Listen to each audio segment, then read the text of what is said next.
So these are 100% brand new Easter eggs that have never appeared on this channel before, including secrets hidden in Dying Like the Beast, Resident Evil Requiem, The Messenger, and more. Basically, if you want new Easter eggs delivered to your subscription feed each and every week, then make sure you're subscribed. Oh, and I just want to say well done. Since I partnered up with GamerSupps in September, you guys have claimed 891 free samples, which is crazy. In fact, I'm pretty sure you're the reason that the free samples were sold out a couple of weeks ago. Again, to be clear, if you buy something, I do get a small kickback. But if you don't have the cash and want to treat yourself, grab some free samples using the QR code on screen or by going to gamersupps.gg and using code CAP. Anyway, without further delay, let's get started. Right, let's begin today's video with Resident Evil Requiem. Again.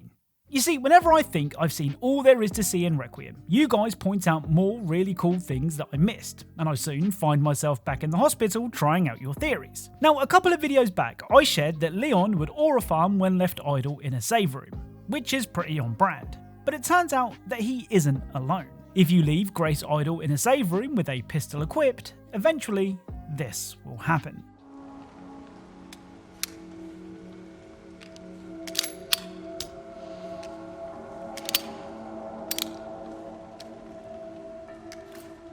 So after a couple of minutes, Grace will do this cool bullet catching trick. Now, as far as I'm aware, this animation can only be seen in first person. I mean, I did wait around in third person, but she never did it. Oh, and speaking of Grace, we all know that as part of the deluxe version of Requiem, you could put her in Lady Dimitrescu's dress, and the dress came with some extra padding.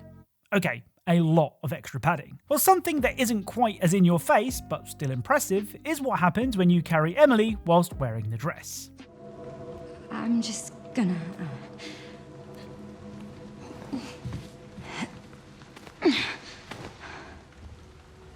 So given that this is just a bonus costume, I think it's really cool that Grace's hat will bend upwards to make room for Emily. I mean, was this just an excuse to share Grace in the Lady Dimitrescu dress again? Nope, definitely not. So the final Requiem detail is brilliant, but when one of you guys told me about it, I honestly didn't believe you. The singing zombie found in the bar was where a lot of you decided to use your one Requiem bullet. And I get it, she is pretty annoying. Okay, that may be a bit harsh. Maybe she's just misunderstood. And I think she might even have a crush on Leon. You see, when the singing zombie sees Leon, she will do this.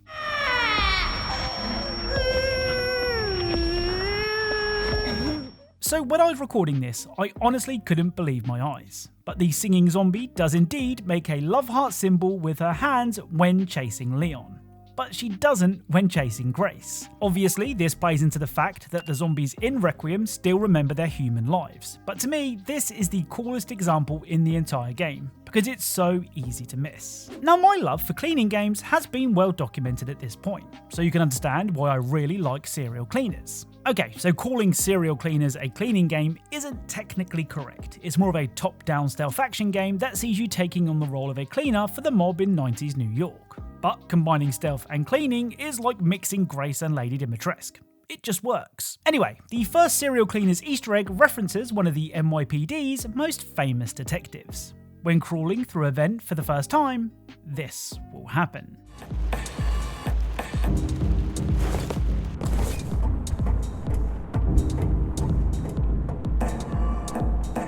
So it's only on screen for a couple of seconds, but this image here is a reference to this scene from the very first Die Hard movie, where John McClane did the exact same thing. Next up is a reference to the world's most famous carpet. And yes, it's definitely the carpet that you're thinking of. During the game's first level, you can find this giant rug in the dining room, which is a reference to the carpet seen in the Overlook Hotel from The Shining. I mean, at this point, if a game has carpet, it's a 50-50 chance that it will be the carpet from The Shining. Now, the final Serial Cleaners Easter egg might not even be an Easter egg, but I'm pretty sure it is. During one of the missions, you can see this guy. Now, to me, this looks an awful lot like Silent Bob from the Jay and Silent Bob movies. I mean, they're almost identical in my opinion, but I've been known to get things wrong before, so let me know what you think. Now, the last time that we covered Pokopia, we discovered the heartbreaking story of Cubone, who would wear the skull of his dead mum and cry a lot. Thankfully, today's Pokopia details aren't anywhere near as sad. And in fact, the first one is actually pretty cute. You see, in Pokopia, you can build a track that you can ride with your Pokemon, which looks as adorable as you might expect.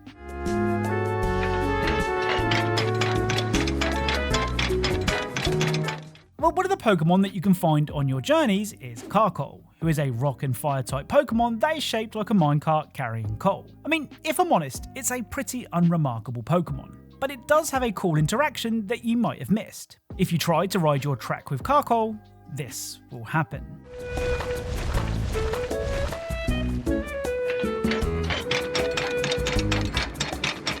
So because Carkol is already shaped like a minecart, instead of riding your pre-built car, it will just ride behind you using itself. It's one of those details that could have easily been overlooked, and I think that's why I like it so much. Now, one of the abilities that you can unlock in Pokopia is the Magnetic Rise, which is really handy for building roofs or destroying hard to reach blocks. You can use Magnetic Rise to go really high, and of course you could just slowly descend back to the ground if you wanted to take a walk again.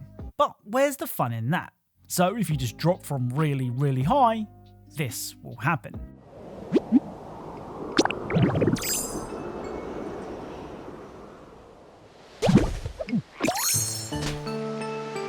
So whenever Ditto falls from high enough, when it hits the floor, it will briefly transform back into Ditto to soften the impact before turning back into its Ditto human form, which is a nice touch. Now, the Messenger is a pretty difficult game, and that's why it's important to visit the shop to spend those hard-earned shards on upgrading your abilities. For the most part, the shop looks exactly like you think it would, except for one thing. You see, the more curious among you may be wondering what's in this closet, but unfortunately for you and your curiosity, it's locked. Still, if you keep on trying to open the closet, the shopkeeper will get more and more annoyed.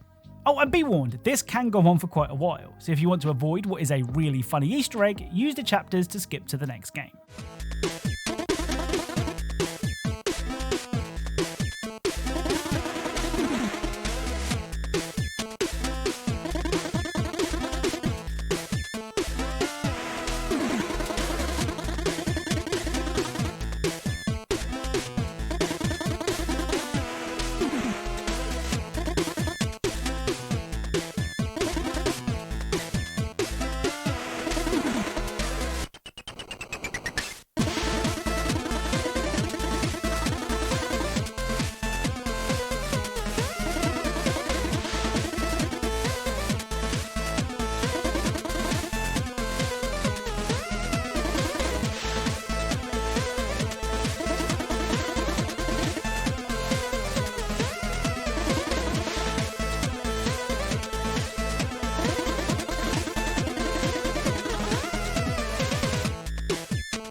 Honestly, I love details like this, where you can keep doing something over and over again and the game has endless lines of dialogue prepared. So if you know any more examples that you think I would like, then let me know in the comments. Now, we all know that Bus Flipper Simulator is full of Easter eggs, some of which may or may not annoy the legal teams of some of the world's biggest companies. Well, this next Easter egg is one that we've all seen 100 times before, so if lawyers want to get lawsuit happy, they're going to be very busy.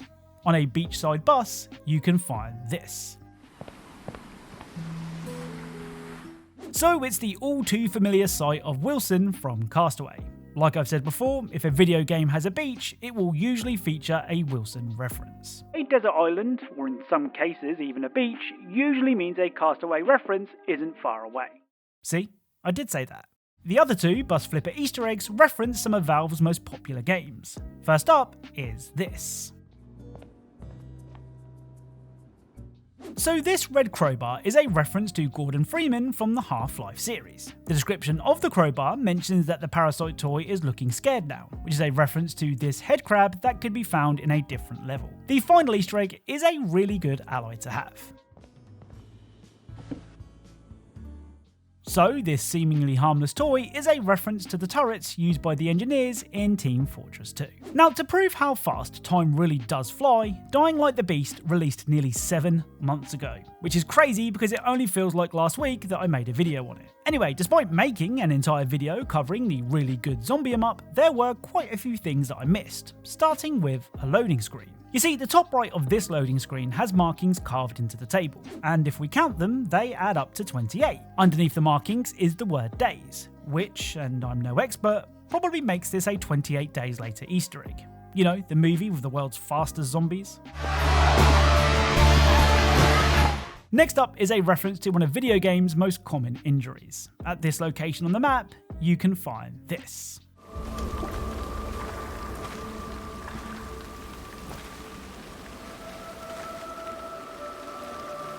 Okay, so I want you to ignore the arrow to the eye, which admittedly is kind of difficult, but instead I want you to pay attention to the arrow to the knee, which is of course a reference to Skyrim and this now iconic line of dialogue. I used to be an adventurer like you, and I took an arrow in the knee. Next up, at this location on the map, you can find this.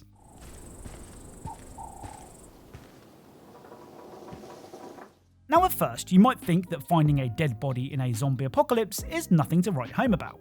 And usually you'd be right. But this guy isn't just any dead body. You see, next to the body you can find a note that explains that this man got drunk and fell asleep in a sewer pipe. He then goes on to say that he woke up because he had kids, and despite what people say, you can drink when you have kids as long as you wake up the following morning, which is some solid parenting advice.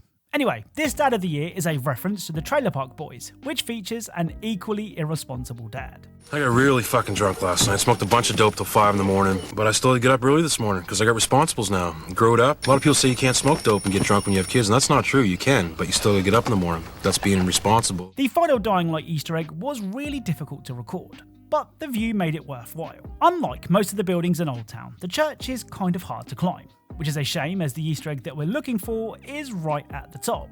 Well, with some precise use of the grappling hook, you can find this.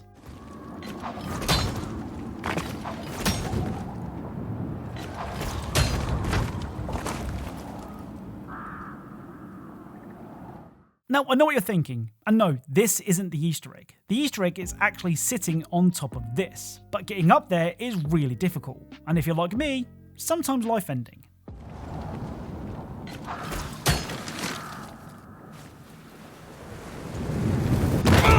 Still, if you're persistent and very lucky, you can find this.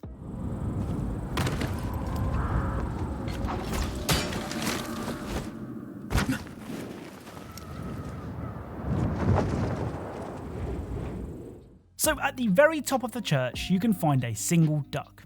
And to be honest, I'm not entirely sure why. I mean, the duck is wearing a hat and has creepy black eyes, so there is that, but I still don't know why it's here. Of course, ducks did appear in Dying Light 2, and a lot of them were linked to much larger Easter eggs. But as far as I'm aware, this is the only duck found in the Beast. Oh, and I wasn't lying about the view, it does look awesome. So that's it. If you enjoyed this video, then a like is appreciated. If you're a fan of Easter eggs and secrets in games, then make sure you subscribe and turn notifications on so you never miss a video. Be sure to scan the QR code on screen now to get your gamer subs, and remember, please try and get some free samples so I can break the all-time free sample record, if I haven't already. And as always, thank you all for watching, and I'll speak to you all soon.